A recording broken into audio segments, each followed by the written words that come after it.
स्वागत है आपका अभी क्लासेस डाउट्स में। और आपका प्रश्न है कि मनुष्य की मूलभूत आवश्यकताएं क्या है। मूलभूत आवश्यकताएं किन आवश्यकताओं को कहते हैं?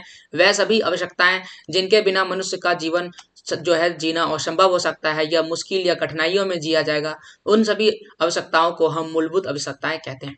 जैसे एक मनुष्य को जीवित रहने के लिए भोजन चाहिए, और ठंड बरसात और बाकी मौसम से बचने के लिए वस्त्र चाहिए, और जो जानवर या आदि चीजों से सुरक्षा के लिए उनको आवास चाहिए। तो ये तीनों चीजें भोजन, वस्त्र और आवास क्या कहलाती है?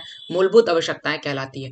लेकिन क्या आपको पता है कि इन मूलभूत आवश्यकताओं के अलावा भी मनुष्य की कई सारी आवश्यकताएं दिन प्रतिदिन बढ़ती जा रही है। जैसे भोजन में जो है जल को अति आवश्यक माना जाता है, और ऑक्सीजन को भी अति आवश्यक माना जाता है। परंतु जब कोई व्यक्ति इन दोनों की जो है इन दोनों को प्राप्त नहीं कर पाते हैं, तो भी क्या है, उनकी आवश्यकता की पूर्ति नहीं हो रही है।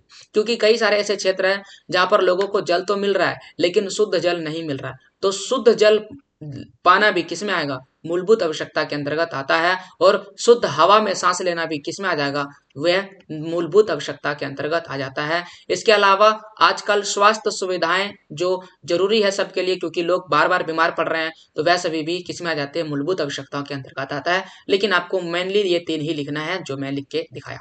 तो अगर आपसे पूछेगा मनुष्य की मूलभूत आवश्यकताएं क्या है, तो भोजन, वस्त्र, आवास मनुष्य की मूलभूत आवश्यकताएं होती है। तो यह था आपके प्रश्न का जवाब। और ऐसे ही सवालों के जवाब अगर आप चाहते हैं तो चैनल को सब्सक्राइब कीजिए, वीडियो को लाइक कीजिए, और अगर आप वीडियो पूरा देखे हैं तो आपको बहुत बहुत धन्यवाद।